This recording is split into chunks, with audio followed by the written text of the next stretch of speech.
방금 보셨던 영화 3학년 2학기의 감독님 그리고 배우님 모시고 오늘 관객과의 대화 진행하겠습니다. 일단 미란이 감독님 그리고 김성 배우님 우리 관객분들께 인사 부탁드리겠습니다.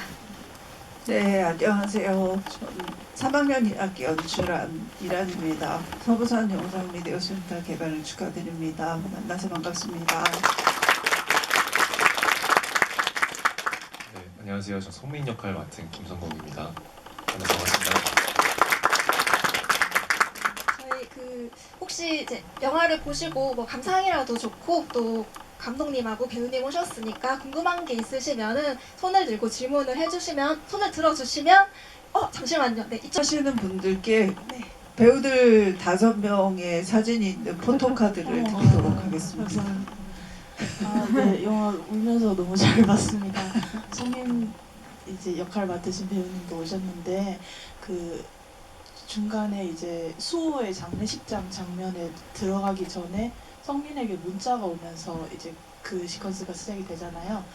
그래서 이제 수호의 장례식이라는 게 뒤늦게 밝혀지게 되는데 처음에 성민의 장례식인 것처럼 관객들이 약간 좀 헷갈리면서 이렇게 보게 되거든요. 감정이 그렇게 이입을 하게 되는데 그런 이제 누구의 장례식인지 뒤늦게 알려주신 것에 대한 좀 의도가 있으실지 좀 많이 궁금했습니다. 어떤 영향을 받았습니까? 그게 너무 빤할 것 같아서 그렇게 했습니다. 네, 그리고 이제 그 고민했던 거는 어쨌든 이제 이 영화가 어떤 그 산재 사고를 집중적으로 다룬다기보다는 특성하고 학생들의 취업 준비를 좀 일상에 가깝게 다루는 게 이제 제 방향성이었거든요. 이제 그럼에도 불구하고 어쨌든 위험한 노동 환경에 대해서 다루지 않고 넘어갈 수는 없었기 때문에 그래서 누구 하나는 사고를 당해야 했는데 누가 당할까라고 생각을 해봤을 때 우리는 산재 사고 사망자를 우리 가족이나 아니면은 되게 친한 친구에게서 보통 보게 되지 않고 건너 뭐 뉴스를 통해서 들었다든지 아니면은 우리 회사에 한 번도 본 적이 없는 어떤 사람이 다쳤다든지 이런 방식으로 듣게 되잖아요. 그래서 이제 그 수호가 다쳐서 사망을 하는 걸로 이제 그렇게 잡았습니다. 근데 이제 그거를 바로 얘기를 해주게 되면 예를 들어서 공장 식당 장면에서 나 이거 무슨 얘기인지 모르겠어 라고 했을 때 이제 창호가 그걸 딱 보고 수호 형이 죽었대 이러면 너무 재미가 없잖아요. 네, 그래서 이제 그런 방식으로 했죠. 네. 근데 저희가 지금 배우분이 한 분 더 안 계셔가지고 소개를 좀 잠깐 드리면 좋을 것 같아서요. 네, 그 색깔 변한 사과를 먹었던 백사장 역할을 맡은 배우인데요. 저희 영화의 프로듀서이기도 해요. 네, 그래서 같이 왔습니다. 그래서 잠깐 인사드리도록 하겠습니다.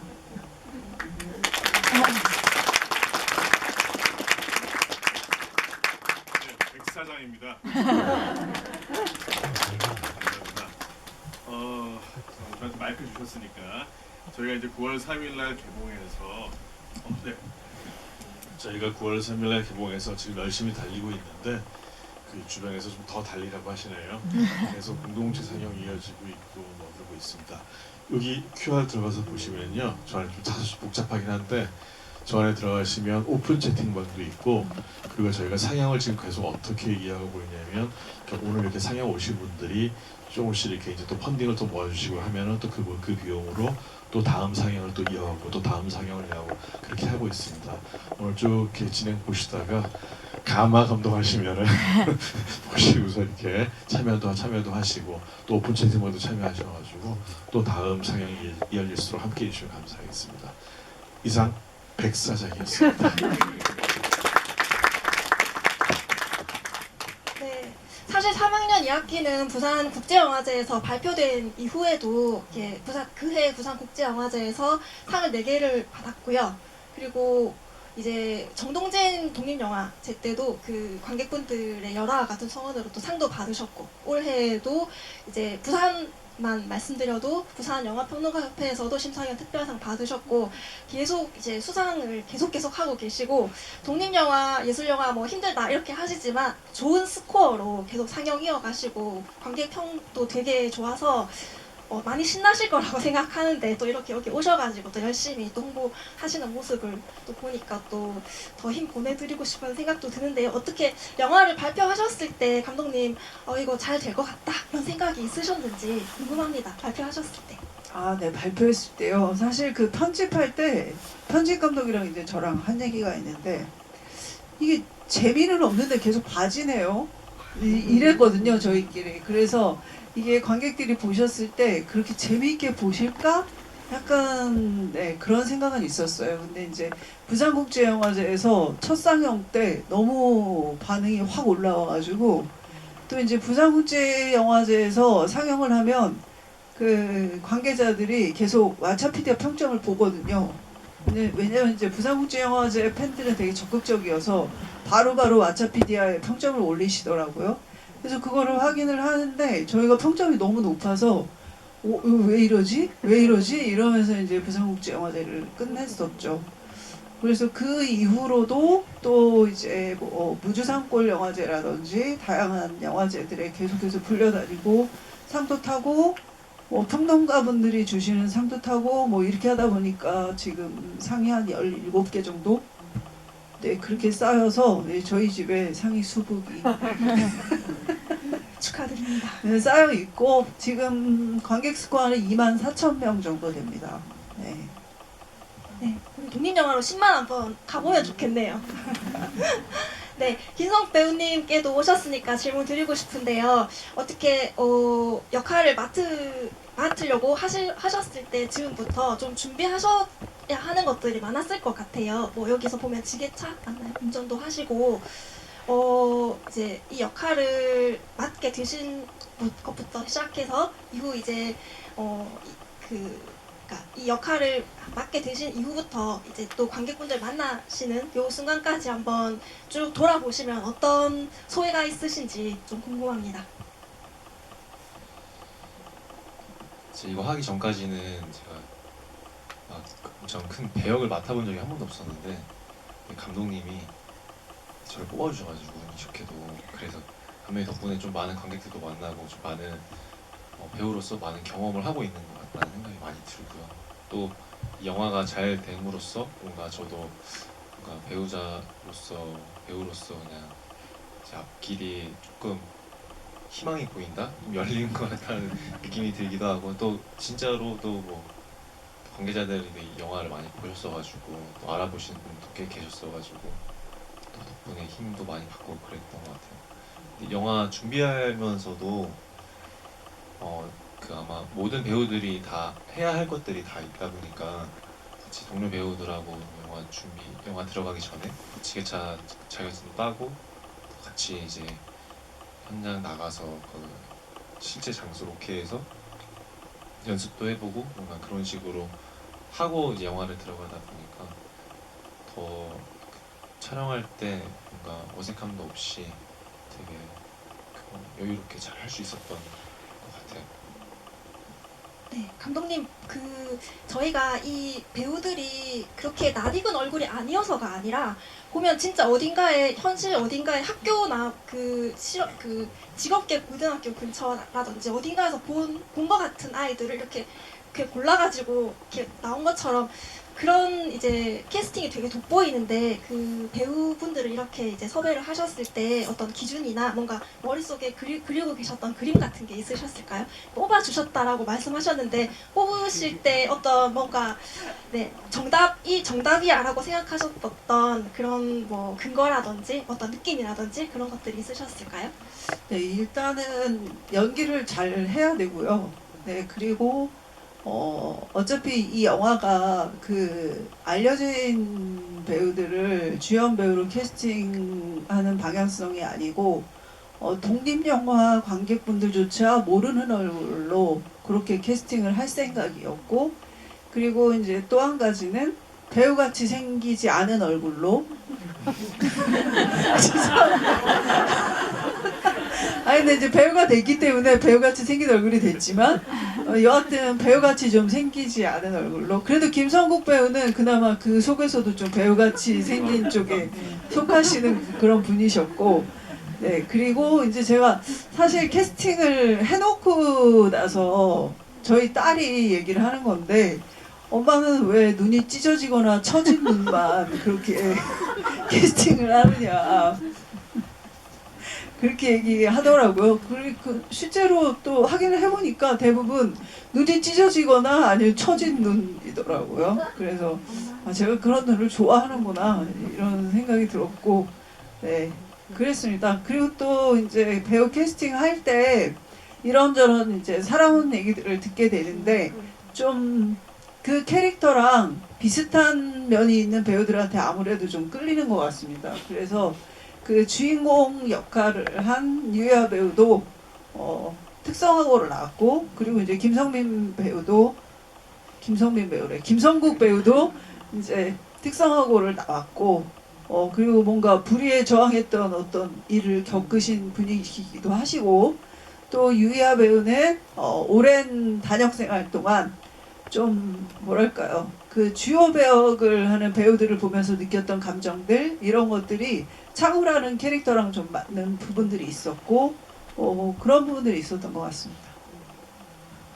네, 김성국 배우님께 하나 더 여쭤보고 싶은데 이제 그 영화에서 대부분의 배우분들이 그 감정을 좀 누르고 이걸 겉으로 이렇게 폭발하거나 표출하는 식의 어떤 그런 연기를 감독님 주문하시지 않으신 것 같아요. 그런 이제 내면의 어떤 무언가들을 가지고는 있지만 그거를 쉽사리 이렇게 겉에 희로애락을 엄청나게 표현하는 인물들이 아닌데 연기를 하시면서 좀 어떤 그런 것들이 좀 어떻게 그래도 표현은 되어야 하고 관객에게 와닿아야 하는데 그런 부분들에 있어서는 뭐 어떤 연구를 하셨다거나 이렇게 연기를 하시면서 어려움이 있으셨다거나 어떻게 해야지라고 생각하신 것들이 있으셨을까요?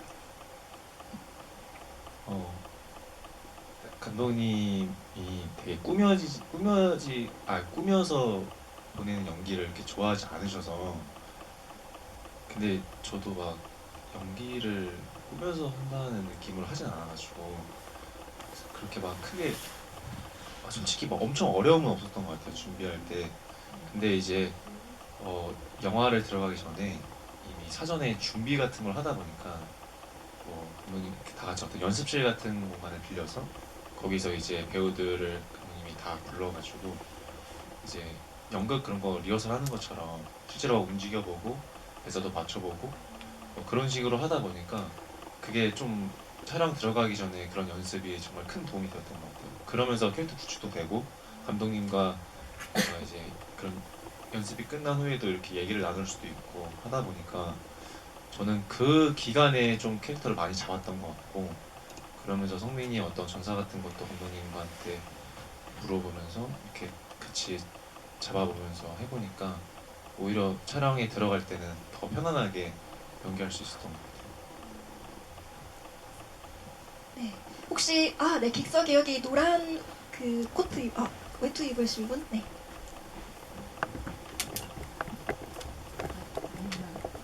네, 저 자녀를 키우는 입장에서 그 영화를 너무 감동스럽게 봤는데요.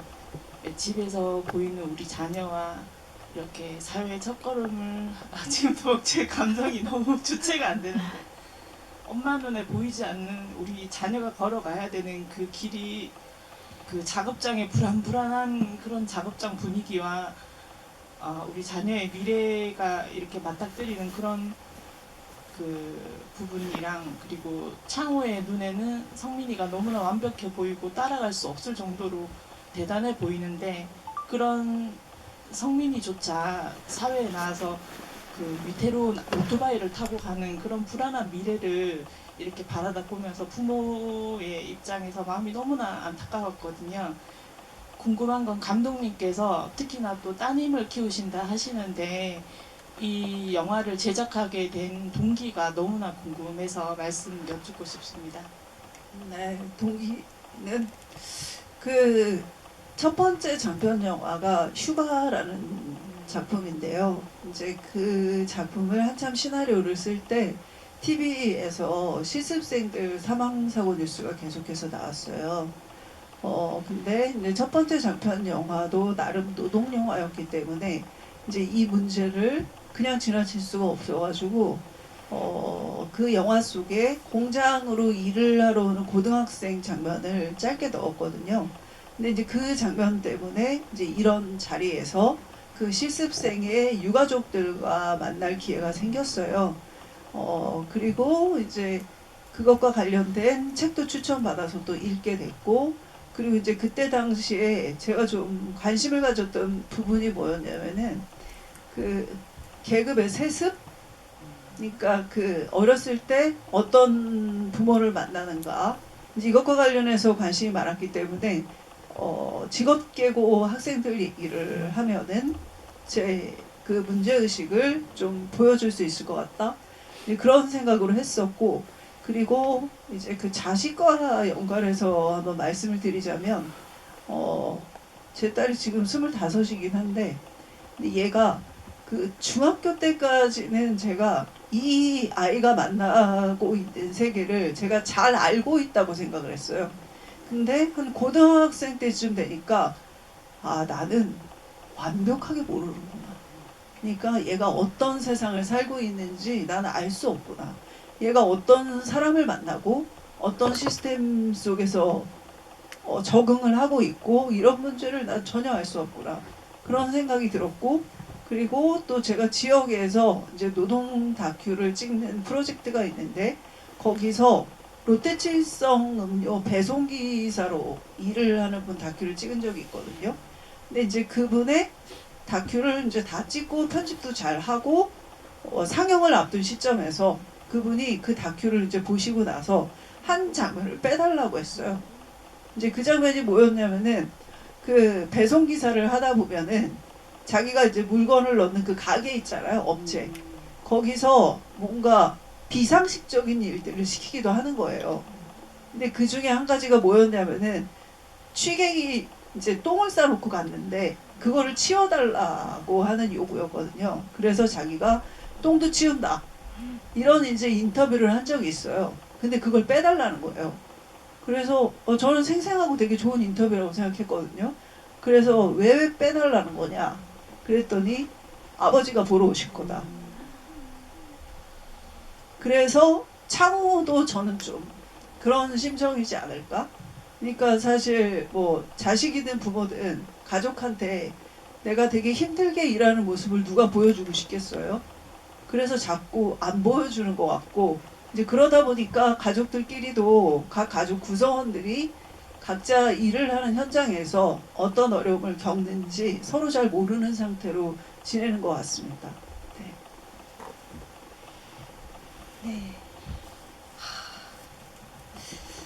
네, 저도 좀 감정이 좀 그런데 감독님 이제 그 앞서에 이제 단편도 천막이라는 단편도 봤고 그때는 이제 그것도 투쟁하는 어떤 노동자의 그런 모습들이고 휴가도 이제 보신 분들도 계시겠지만 안 보신 분을 위해서 짧게 말씀드리면 이 휴가가 어디 놀러 가는 휴가가 아니라 이렇게 투쟁하시다가 이제 집으로 가는 거를 휴가라고 표현을 한 영화고요.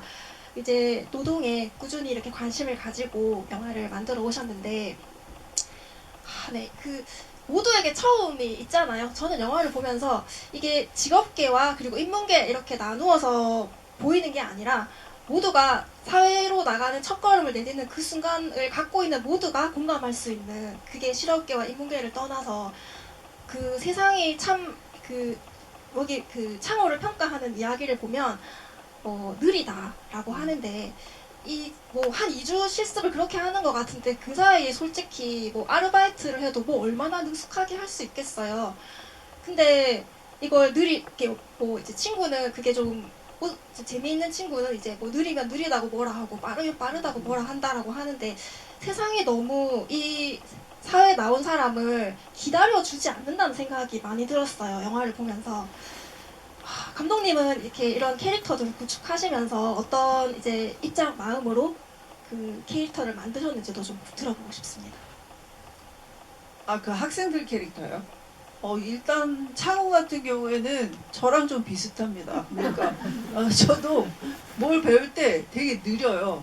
그리고 되게 미련해요. 그러니까 여기서 지금 영상 혹시 편집하셨던 적이 있는 분들이 계실지 모르겠는데, 예를 들면은 제가 단편 영화를 한 2편인가 3편인가까지 찍을 때도 그 영화 제목 달 때요.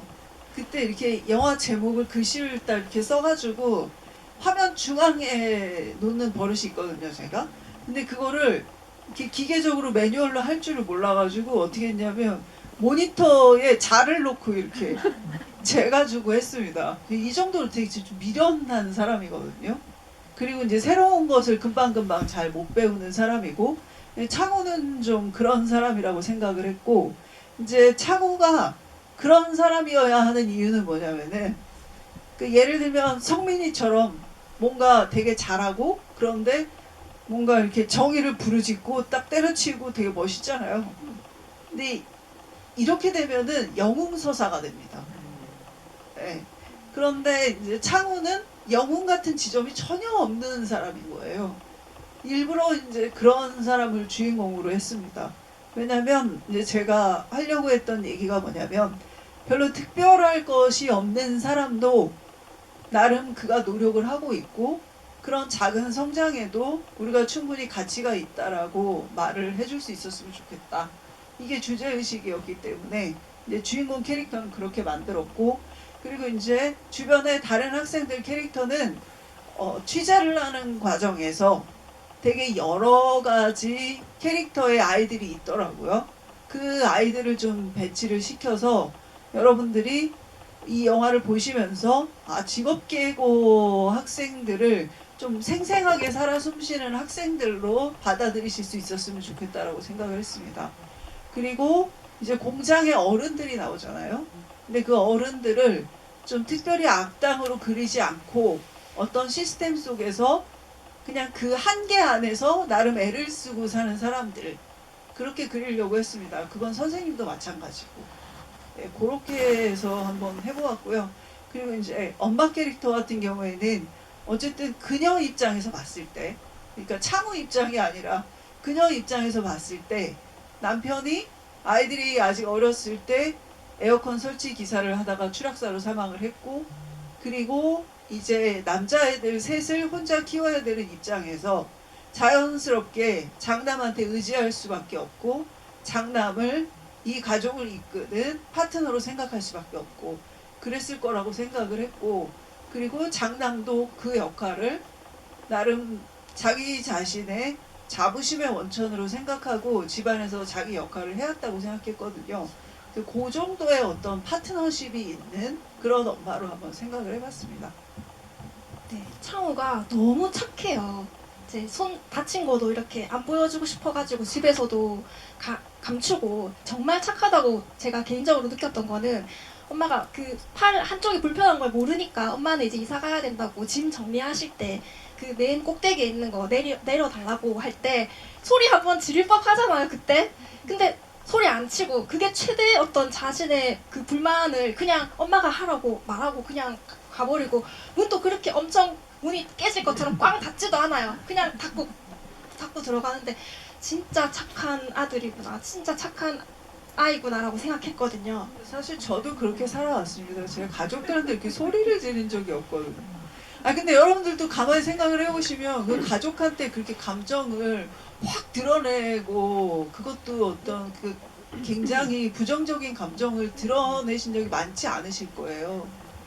그래서 특별히 저는 창호가 착하다고는 생각하진 않았습니다.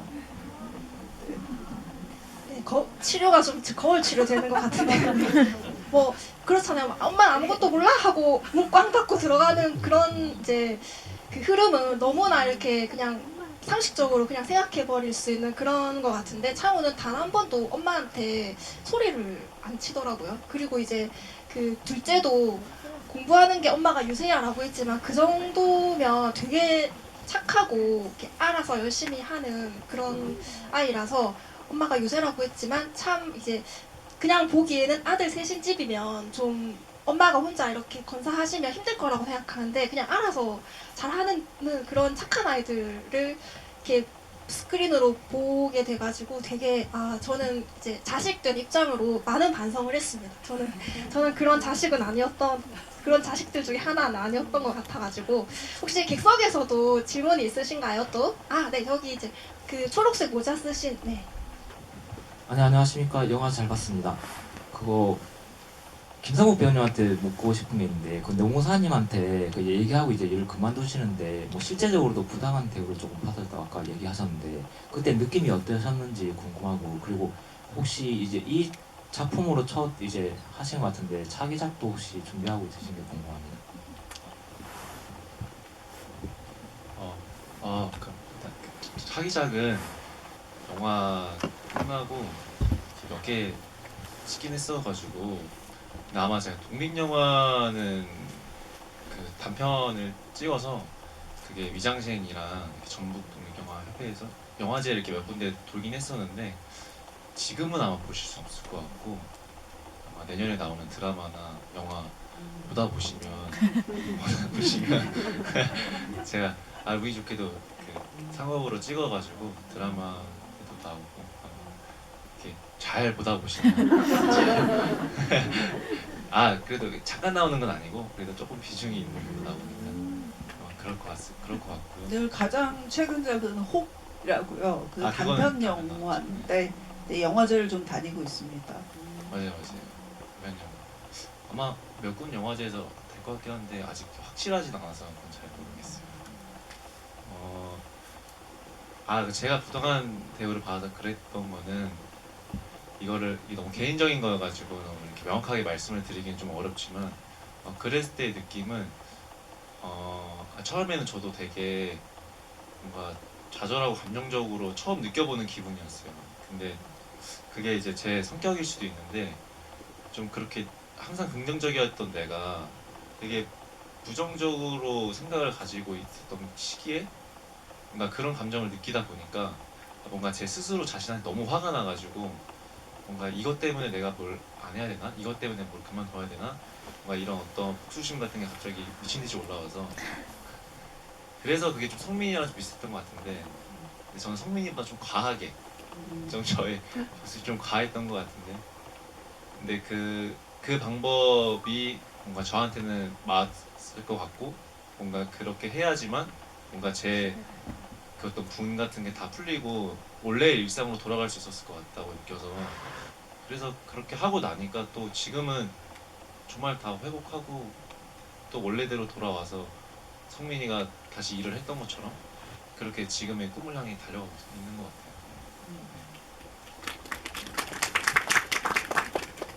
네.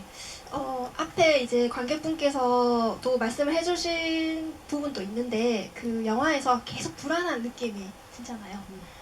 그 불안한 느낌을 조금 더 구체적으로 이야기를 드려보면 영화에 계속해서 그 지게차에서 짐이 올라가는 것 그리고 우리가 2층에서 그 난간에 아무것도 없는 걸 볼 때 영화에서 언젠가 여기서 무언가 떨어질 거야 라고 생각하게 만든다던가 계속 그리고 실제로 이제 상자가 탁 떨어져서 그게 큰 사건은 아니었지만 상자가 떨어지기도 하고 그리고 그 기억나시겠지만 이제 무거운 이렇게 상자를 들고 막 이제 다해하고 계단을 막 열심히 올라가잖아요. 그런 올라가는 상승과 어떤 하강의 그것도 불안하셨어요? 저는 네 간식 상자 들고 올라가는 그것도? 네 그러면서 들었니 이렇게 하잖아요. 너 알고 있니 그거 물어보잖아요. 병역 이제 그거는 이제 제가 너무 과하게 봤을까요?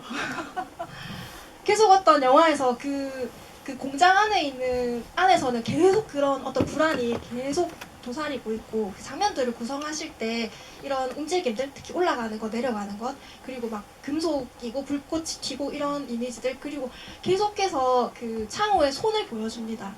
그게 장갑을 꼈든 그리고 작업을 하든 뭘 하든 손을 클로즈업해서 보여지는 거 그리고 막 사인도 하고 이런 그 장면 구성들을 하셨을 때는 어떤 그 논리와 생각들이 앞에 있었을까 그런 부분들에 대해서도 감독님께 좀 들어보고 싶어요. 네, 일단 손을 열심히 보여주는 거는 그 노동 영화잖아요. 그러니까 노동은 보통 손으로 하니까요. 그래서 계속해서 노동하는 손을 보여주려고 애를 썼고 그리고 사실 이게 그 2층 난간에 안정장치가 없어가지고 뭐 박스도 떨어지고 언젠가 저기서 누가 떨어질 수도 있겠다 생각도 하시고, 그다음에 이제 그라인더 관련해가지고 뭐 앞치마랑 팔토시가 있어야 되는데 없다 뭐 이런 것 때문에 아 저렇게 다칠까? 이런 걱정 정도는 저는 하실 거라고 생각하고 이렇게 구성을 했어요. 근데 이제 영화를 관객분들이 보신 다음에 제가 좀 놀라웠던 거는 기계음 때문에 너무 무서웠다고 하시는 거예요. 근데 이제 제가 기계음을 넣었던 이유는 다칠 것 같다라는 그런 느낌을 주기 위해서 기계음을 넣었던 게 아니고요. 당연히 기계가 돌아가니까 기계 소리가 나는 게 사실적인 거잖아요. 그리고 공장에서는 당연히 기계음이 날 수밖에 없는 거고, 그래서 일부러 탈의실에서는 조금 작게 내고, 그 다음에 그 회의실 같은 데서는 거의 나지 않고, 그리고 실제로 작업을 하는 작업장 공간에서는 기계 소리가 좀 크게 나고, 이렇게 되게 사실적으로 사운드 디자인을 해서 넣었던 건데, 근데 관객분들은 그 소리에 굉장히 불안해 하셨던 거예요. 그래서 아 이게 그거구나. 그러니까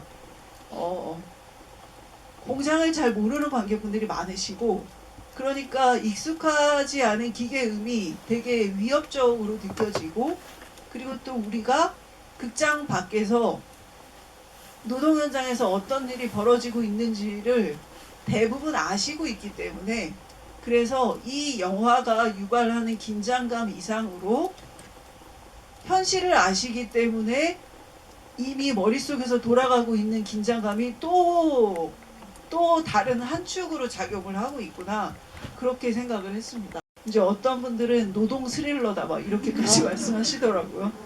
네, 근데 저는 그 정도까지의 의도는 없었습니다. 이제 어쩌다 보니 이렇게 된 건데, 네, 그래서 영화는 관객들이 만들어주시는 거구나라고 생각하고 있습니다.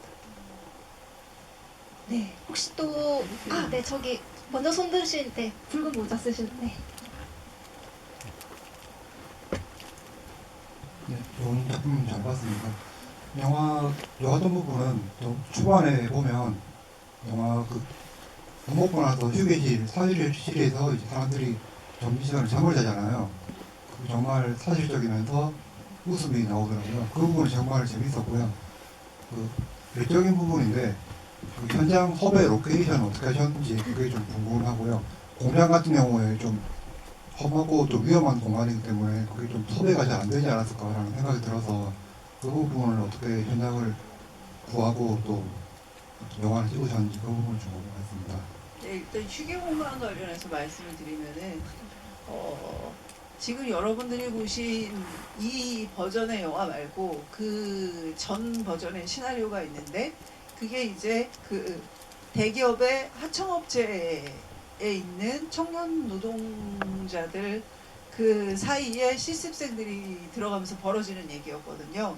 근데 그때 이제 어떤 장면이 있었냐면은 이제 얘네들이 하청업체 실습생으로 들어갔는데 어디 잘 데가 없어가지고 이렇게 돌아다니다가 우연히 되게 깨끗한 그 휴게실이 있어서 거기서 얘네들이 잠드는데 어떤 아저씨가 이렇게 막 깨워가지고 여기는 하청업체 애들 오는데 아니야 나가, 이런 장면이 있었어요. 이게 이제 취재를 통해서 만들어진 장면이었거든요.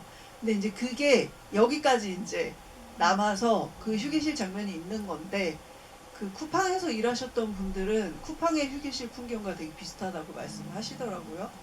그리고 이제 공장 섭외 관련해서는 저희 PD가 있으니까 PD가 설명을 해드리는 게 좋을 것 같습니다.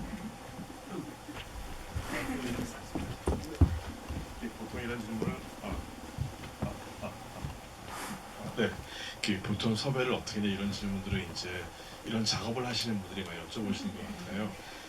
제가 드리고 싶은 말 이렇게 말씀드릴게요. 저는 이제 인천에 살고 있거든요.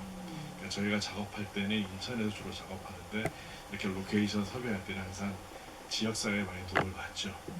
평소 어떻게 해야 되겠습니까? 지역사회 끊임없는 많은 분들과 만나면서 관계를 가지면서 서부 미디어 센터 이제 여기 서부산 미디어 센터에 행사 많이 하면 그 적극 참여하면서 알게 되면서 지역에 또 무슨 뭐 걷기 모임이 있으면 또 열심히 참여도 하고 이러면서 많은 어떤 네트워크 속에서 그 준비를 좀 했었고, 계속 그렇게 준비했었고, 근데 공자 같은 경우에 정말 고민 많았어요. 이게 섭외가 쉽지가 않잖아요. 그래서 제가 상업영화가 아니라 독립영화다 보니까 뭐 만만치 않았는데, 근데 어느 순간 도저히 안 되니까 뭐 구하면 해결된다고 문득 그냥 교육청 가자. 교육청 가서 우리 이런 영화 찍는다. 공장이 필요합니다. 라고 하니까 교육청에서는 저희가 또 학교도 필요하다고 했었죠. 그렇죠, 그렇지. 학교도 필요하고, 그래서 학교도 교육청에 섭외한 거고, 그러니까 교육청 갔더니 교육청에서 학교를 소개시켜줬고, 학교에서 그 학생들을 이렇게 이제 파견 보내는 그 공장을 소개시켜 주셨고, 그래서 그쪽 통해서 쭉 인터뷰를 다니고 취재업장 다녔던 게 여기 많이 녹아져 있고요. 그렇게 했는데 이런 거죠. 교육청에서는 저희가 뭘 하는지 잘 모르셨고, 그냥 이렇게 홍보 영상 찍어주시는 사람이 있었고. 그랬고, 공장 같은 경우에는 저희가 공장 한 2개가 나오는데, 하나는 이제 제가 아시는 분들 통해서 섭외한 거고, 그 리프트나하고 깔끔한 공장 있잖아요. 사실 그 공장이 실질적으로 학생들이 파견 가서 이제 일하는 공장인데, 그 공장 사장님은 제가 아직 영화를 못 보여드렸습니다. 그 공장을 못 보여드렸고, 아무튼 섭외는 그렇게 어느 순간 그냥 쭉 전공법으로 그냥 교육청 갔더니 아주 쉽게 해결해 주셨고, 그 말씀해 주셔서 그런데 부산 교육청에서 이번 주에, 그러니까 어제까지였죠. 어제까지 해서 부산 교육청에서 고3 아이들, 고3 청소년들 약 2,000명이 관람할 수 있도록 이번 주에 그런 걸 진행했었습니다.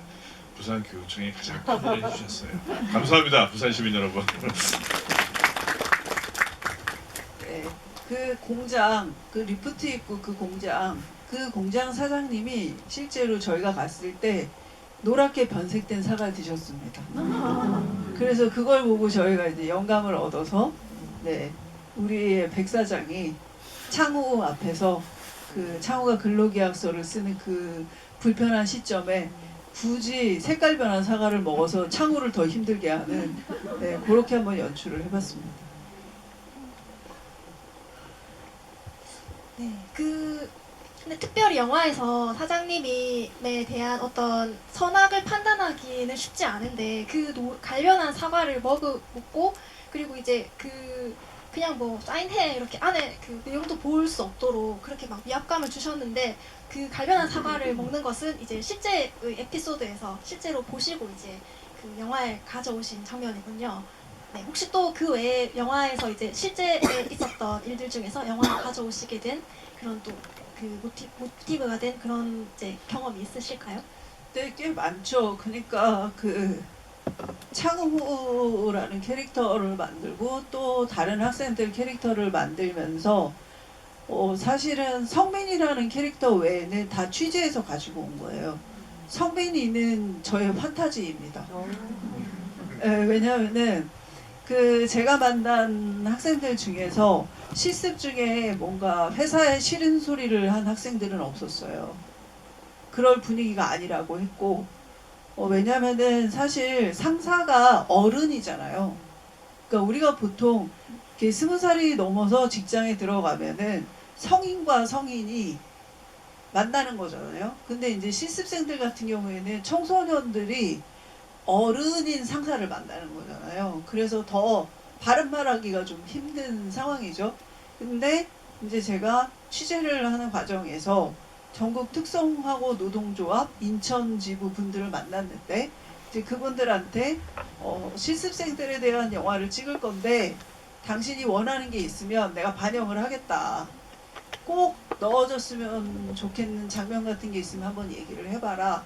그렇게 얘기를 했더니 그 활동가가 뭐라고 얘기를 했냐면, 단 한 번이라도 당사자가 목소리를 내는 장면을 보고 싶다. 그렇게 얘기를 했어요. 왜냐하면 이전의 매체들에서는 대부분 아이들은 희생자고 피해자고 어른들이 문제들을 해결했다. 근데 당사자가 목소리 내는 거를 보고 싶다라고 해서, 그래서 이런 판타지를 제가 만든 겁니다. 그래서 성민이는 판타지고, 그리고 이제 다른 친구들은 예를 들면 우재 같은 경우에는 저희가 촬영할 업체에 갔을 때 현장 실습생을 관리하는 관리자가 있었어요. 그분도 조 과장님이셨는데, 근데 그 조 과장님이 막 푸념을 하시는 거예요, 저한테. 애들 오면은 별별 애들이 다 있다. 화장실 가서 자는 놈이 있질 않나. 뭐 이런 얘기를 하시는 거예요. 네, 그래서 그럴 때 딱 제가 정신이 되게 번쩍 들었어요. 그러니까 뭐냐면 제가 사실 이거를 시작을 한 게 아이들이 일을 하다가 다치거나 죽거나 이거에 분개해서 시작을 한 거잖아요. 근데 제가 다루는 인물들이 아이들이라는 걸 제가 까먹고 있었던 거예요. 그 아이들의 특성. 그러니까 중간에 땡땡이도 칠 수 있고, 그 다음에 상사가 얘기할 때 좋을 수도 있고, 작업 중에 휴대폰으로 게임도 할 수 있는 게 아이들인 거잖아요. 근데 그런 면모를 제가 시나리오에 전혀 넣지 않았더라고요. 그래서 이제 거기서 우재가 탄생을 했고, 그 다음에 이제 다혜 같은 경우에는 여학생들을 만났을 때 대부분 다혜 같은 캐릭터를 가지고 있었어요. 그러니까 굉장히 똘똘하고, 그리고 자기가 자기 이득을 취하기 위해서 어떤 지원 제도를 활용을 할 수 있는지, 그리고 사회관계는, 그러니까 사회적 관계는 사회적 관계대로 편하게 하면서 자기 멘탈은 어떻게 지킬 수 있는지, 이거를 굉장히 똘똘하게 잘 알고 있더라고요. 뭐 그런 것들이 다 취재에서 들어왔고, 그리고 이제 창호 같은 경우에는 만났던 여러 학생들이 섞여 있는 캐릭터이긴 한데, 그 중에 가장 대표적으로는 이제 두 사람인데, 한 사람은 8남매 중에 중간인 남학생이었어요. 근데 이제 그 친구가 실제로 3학년 때 실습을 하고 있었어요. 근데 이제 이 친구가 가지고 있던 전사는 뭐였냐면은 기타를 되게 잘 치는데, 이제 중학교 때 진짜 기타를 제대로 배워보고 싶어서 엄마한테 기타 학원에 보내달라고 했는데 엄마가 이제 가슴 아프게 거절을 하신 거죠. 왜냐면 사실 8남매를 키우려면 사교육비를 드릴 수가 없어요. 먹고 입히는 것만 해도 너무 힘드니까. 그래서 이제 그 친구가 그 이후부터는 용돈도 다 자기가 벌어서 썼다고 하더라고요. 이제 그 친구가 하나의 모델이었고, 그리고 또 한 명은 22살이었고 실습을 갔던 업체에서 실제로 용접을 배워서 거기에 취업을 해가지고 계속 다니고 있는, 그리고 전문대까지 졸업을 한 그런 청년이었는데, 그 청년이랑 같이 스터디 카페에서 인터뷰를 했는데 얼굴이 되게 곱상하고 하얗게 생겼거든요. 말도 되게 예쁘게 하고. 그래서 한참 인터뷰를 열심히 하는데, 이제 이 친구가 인터뷰를 하다 더우니까 소매를 이렇게 걷은 거예요. 근데 이 소매에 온갖 상처들이 쫙 나 있는 거죠. 그래서 저는 그거 보고 약간 놀랐죠. 그래서 일을 하다가 다치시기도 하시나 봐요. 이렇게 물어봤더니 다치죠. 계속 공구랑 기계를 쓰는데요. 그렇게 얘기를 한 거죠. 그래서 창우가 기타 칠 때 그 상처들, 그게 이제 거기서 왔고, 그리고 또 이제 그 친구가 제가 그럼 좀 크게 다친 적도 있어요? 라고 했더니 뭐 허벅지를 어떻게 다쳤었고, 그 다음에 감전이 돼가지고 졸도했다가 뭐 깨어났고 뭐 이런 얘기를 하는데, 허벅지를 다쳤을 때 처음에 다쳤을 때는 아픈지 뭔지 몰랐고 막상 병원에 가서 꼬맬 때 아팠다, 그런 얘기를 하더라고요. 그 대사가 이제 그대로 들어와 있는 거죠. 그런 식으로 사실 제가 머릿속으로 막 상상해서 뭘 쓰는 걸 잘 못하고 대부분 취재를 통해서 좋은 것들을 잘 뽑아내서 조합하는 형태로 시나리오를 쓰기 때문에 상당히 많은 부분들이 취재에서 왔다고 생각하시면 될 것 같습니다. 저처럼 쓰신다면 좀 부지런하시면 오랜 세월을 투자하시면 시나리오 쓰실 수 있습니다. 감독님이 그 말씀 중에 다치기도 하나요라고 말씀하셨는데, 그게 이제 여기 갑자기 생각난 영화 중에 대사는 사람이 일을 하다 죽을 수 있는지도 몰랐다라는 이야기를 다혜가 하잖아요. 네, 그런 대사로까지 좀 연결되는 느낌도 들고요. 네, 뭐 기타 치면서 이렇게 상처가 보여지는 이야기는 앞에도 했지만, 기타를 친다는 게 이 영화 안에서 창우의 어떤 작은 우리에게 보여진 창우의 취미잖아요.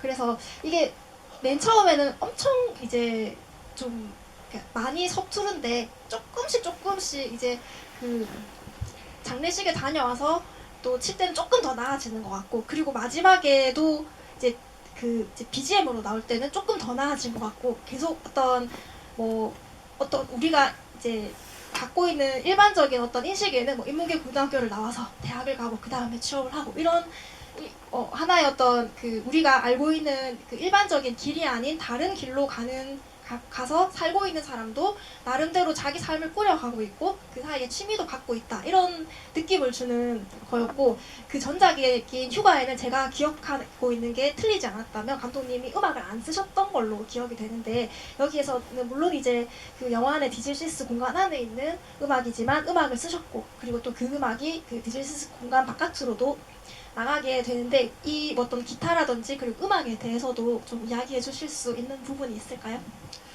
네, 그 처음에 창우가 취미가 있었으면 좋겠는데 이제 대부분 게임이 취미잖아요.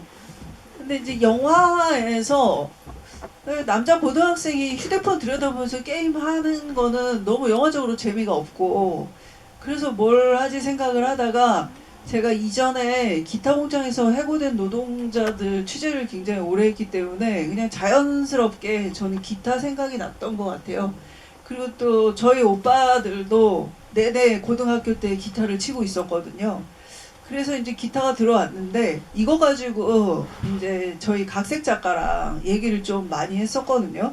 저희 각색 작가는 계속 이 기타가 드라마적으로 어떤 쓰임도 없다는 거예요. 그래서 필요 없는 것 같다. 계속해서 이렇게 얘기를 했는데 저는 왠지 있는 게 좋을 것 같다는 생각이 계속 드는 거죠. 그래서 일단 그냥 넣은 거죠. 그리고 이 영화의 처음, 중간, 끝 정도에서 한 3번 정도는 기타를 넣는 게 좋겠다 생각을 했고 그리고 이제 하다 보니까 중간중간에 창호의 기타 소리가 들어가는 게 정서적으로 좋다고 해야 되나요? 영화에서. 근데 그런 면이 있다는 생각이 들었고 그리고 이제 나중에는 진짜 기타를 넣기를 잘했다고 생각이 드는 게 어떤 지점이었냐면 그 수호의 장례식을 끝내고 와서 수호 장례식 장면이 끝났는데 뭔가 이렇게 얘를 좀 다 갖추지 못한 느낌? 그런 게 있었어요. 근데 거기서 이제 창우가 기타를 치니까 그 추모곡을 연주한 것 같고 마지막으로 수호 죽음에 대해서 이 영화가 어떤 예를 다한 느낌? 그런 느낌이 들어서 좋았습니다. 네, 그리고 그 장면 얼굴을 안 보여줍니다. 그 선택도 굉장히 탁월하다고 생각해요. 이제 이미 이제 마음이 무너지고 되게 얼떨떨할 거예요. 건너 보는 사람이지만 일할 때 봤던 사람이고 갑자기 한 사람이 없어질 수 있다는 거는 굉장히 큰 충격이기도 하고 또 그게 그렇죠. 죽음인데. 그리고 롤모델이니까요. 네. 네. 네. 근데 얼굴을 안 보여준다는 결정을 하셨잖아요. 그 뒷모습으로 우리가 그걸 짐작만 할 수 있게 그 마음은. 그 처음에 콘티 짤 때부터 이제 거기는 뒷모습이어야 할 것 같다는 그 직감적인 그런 게 있었어요. 근데 이제 연출부는 그 촬영할 때 시간 여유가 꽤 있기 때문에 앞모습도 찍어놓자라고 얘기를 했었거든요. 근데 뒷모습을 다 찍은 다음에 스태프들이 다 앞모습을 찍을 필요가 없겠습니다. 다 그렇게 얘기를 했어요.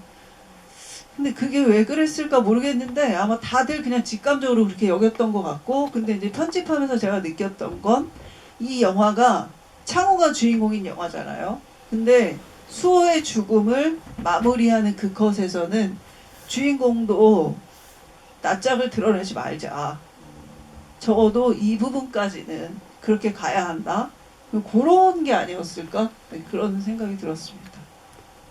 죄송해요. 낯짝이라고 해서 얼굴. 네, 얼굴을 드러내지 말자. 네.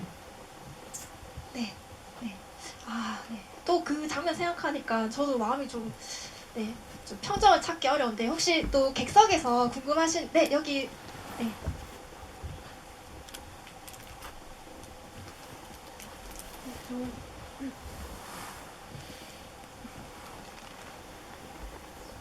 네, 좋은 영화 너무 잘 봤습니다. 진짜 한국 영화.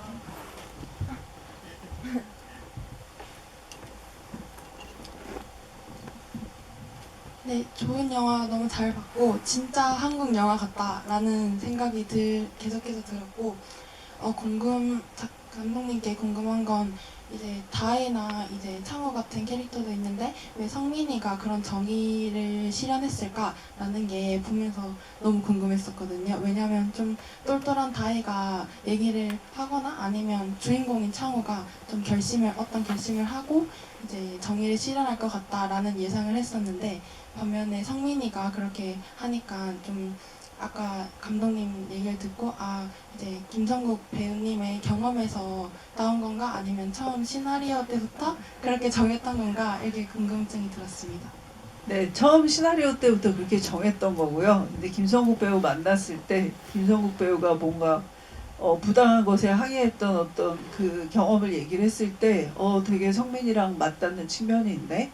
이렇게 생각을 했었고, 그리고 이제 성민이가 그런 것을 결행할 수 있었던 건 가장 친한 선배 형인 수호의 죽음, 그리고 잇따라서 그 창우랑 단둘이 작업실에 있다가 창우가 다쳤고 그 응급처치나 뭐나 이런 거를 다 성민이가 했던 시간들, 그리고 그 다음날 출근을 했는데 또 조금 친해진 그 창우가 다치지 않은 척하고 일을 하고 있는 모습, 이런 것들이 너무 순차적으로 쭉 본인을 그런 결정으로 몰아갔다고 생각을 했습니다. 네, 이제 슬슬 이제 마무리를 해볼 시간이 오는데요. 제가 이제 3학년 2학기를 보면서 좀 느끼는 것은 이제 감독님이 오랜 시간 이제 노동의 풍경을 가지고 영화를 만들어 오시고 거기에 이제 애정이 있으신 분이신데 그 영화들이 우리가 노동이라고 하면 우리 대부분이 노동자인데 뭔가 막 머리에 띠를 두르고 막 어떤 그 시스템에 항의하는 그런 모습들, 좀 과격한 모습들 아니면 어딘가에서 이렇게 뭐 시위를 하거나 집회를 하거나 그런 모습들을 제일 먼저 많이들 떠올리고 영화에서 뉴스에서 보면 이제 노동자들이 다루어지는 방식도 보면 어딘가에서 파업한다, 파업 중이다 뭐 이런 일들이 많은데 3학년 2학기도 노동을 다루고 있는데 모두가 그냥 처음 겪을 사회 첫 발을 내딛는 사회초년생을 그리는, 그럼에도 이제 노동에 대한 문제들 영화의 초반에 보면은 되게 현실적, 여기 뭐 외국인도 있나요? 뭐 이런 것들 거기에 그 질문에 깔려 있는 거, 여기 외국인 노동자에 대한 우리가 갖고 있는 어떤 인식들을 건드리는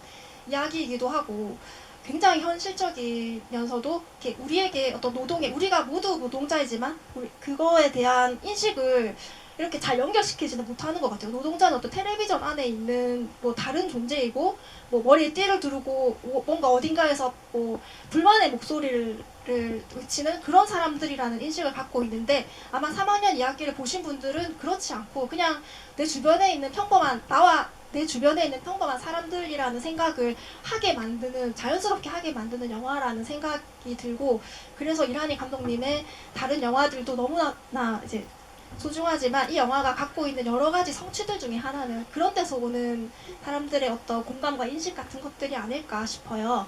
그래서 뭐 마지막에 감독님께 드려보고 싶은 질문은 감독님에게 영화란 무엇인지 궁금합니다. 네, 저에게 영화란, 네. 그 거창하게 물어보시니까 좀 그런데, 그러니까 저는 어떻게 영화를 하고 있다고 생각을 하냐면은, 사실 제가 어느 곳에서 태어나고 어떻게 자라나고 그리고 어떤 때에 아이를 낳아 키우고 어느 지역에서 계속 거주하고 있고, 이게 사실 아주 넓은 세계 속에서 제가 겪어온 되게 좁은 세계라는 생각이 들거든요. 근데 이제 어쩌다가 저랑 세계가 별로 겹치지 않는데 어떤 사람의 사연이 혹은 어떤 분들이 겪고 있는 어떤 상황들이 되게 이렇게 마음에 계속 남아서, 그래서 자꾸 그분들 생각이 날 때가 있단 말이에요.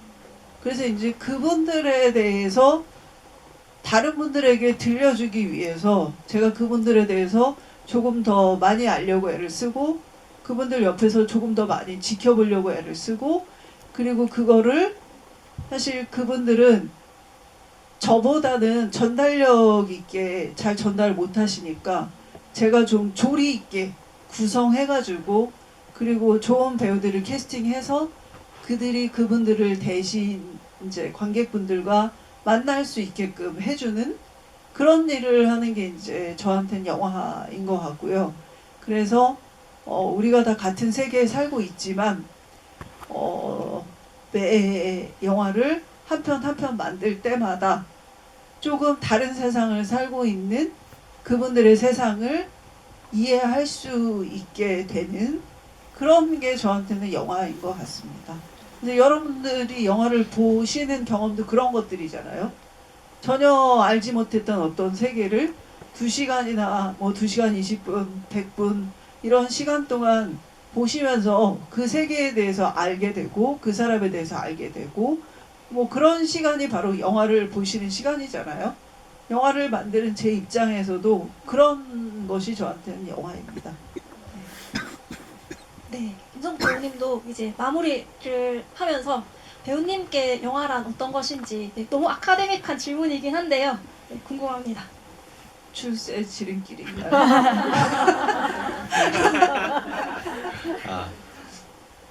저는 워낙 근데 제가 영화 드라마를 워낙 좋아했었어가지고 제가 배우를 하게 된 것도 뭐 연기가 내가 해보고 싶어서 라기보다는 정말 우연치 않게 다가왔던 거고 막상 해보니까 그게 신선하기도 했고 저는 되게 즐거운 일을 하는 걸 좋아하는 여러분, 사람인데 이분은 길거리 캐스팅을 당해본 사람입니다.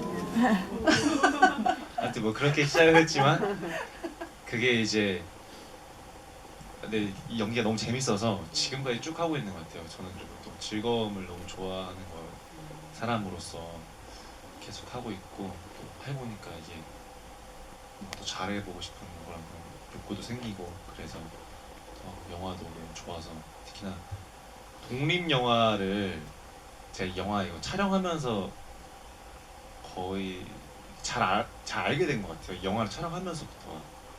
근데 이제 정말 좋은 영화가 한국에 많다는 걸 더 많이 느꼈고 여러 영화제 돌아다니면서 정말 감독님과 독립 배우들을 같이 다 봤는데 그때마다도 한국에 이런 영화들이 있는데 나도 이제 많이 출연해야겠다, 많이 열심히 해야겠다는 그런 생각이 많이 들기도 했습니다. 오늘 이렇게 서부산 영상 미디어 센터에서 관객분들 만나뵐 수 있어서 너무 영광이고요. 이렇게 주말에 같이 좋은 시간 나눌 수 있어서 너무 감사합니다.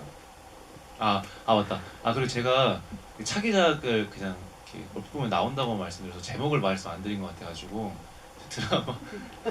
드라마 클라이맥스라고 거기에 있는 뭐 주지훈 선배님, 하지원 선배님 나오고 그런 나오고 영화는 또 세대유감이라고 정재영 선배님 나오고 되게 유명하신 분들 많이 나오는 그런 영화입니다. 네. 감사합니다. 말씀 안 하셔서 아직 비밀인 줄 알고 있었어요. 네. 다 끝나가지고 촬영은 다 끝나서 내년에 나오면. 네. 그 영화에 보면 이제 창호가 2번 이야기를 하는데요. 이 일 안 하면 30, 돼서도 아르바이트 할 거냐라는 어른에게 그 이야기를 듣고 친구에도 그 말을 옮기죠. 근데 뭐 그렇게 사는 게 나쁜가요?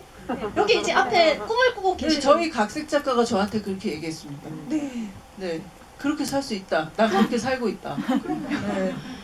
네, 너무 미래를 걱정하고 저도 불안한데요. 네, 너무 불안하고 걱정하면서 안 살았으면 좋겠다는 생각을 다시 한번 하고 앞에 이렇게 꿈을 꾸며 살고 계시는 두 분이 계시니까 좀 더 힘을 내서 너무 불안해하지 말고 좀 내가 하고 싶은 걸 좀 하면서 살면 좋겠다는 생각을 또 같이 해보기도 합니다.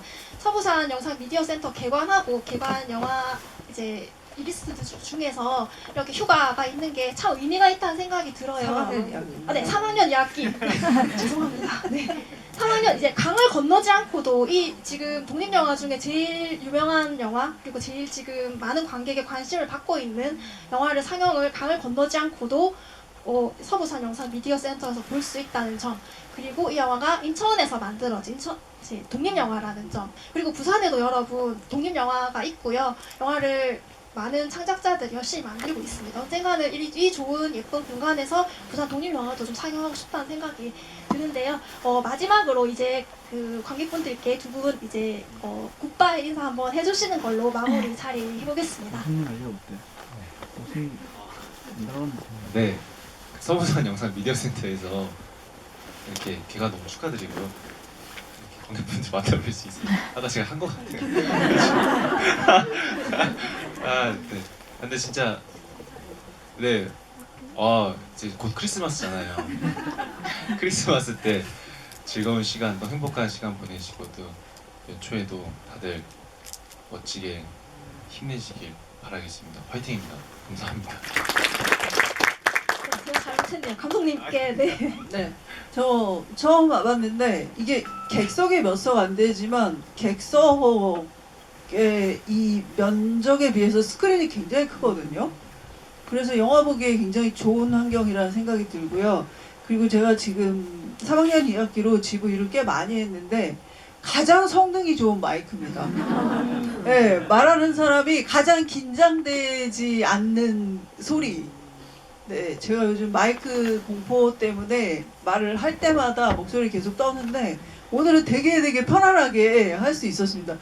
마이크 이거 사가고 싶을 정도로 네, 너무 좋고요. 그리고 사실 이 영화가 공고생 취업기잖아요. 간단하게 얘기하면. 근데 사실 한국에서 공고생이 그렇게 많은 퍼센티지를 차지하고 있지는 않잖아요. 근데 이 영화가 보편적일 수 있는 건 우리가 언젠가는 첫 번째 노동을 해야 하고 그리고 대부분은 첫 번째 노동을 겪은 사람들이라는 점에서 첫 번째 노동에 대해서 좀 생각해 볼 수 있는 그런 영화여서 보편적일 수 있다고 생각이 듭니다.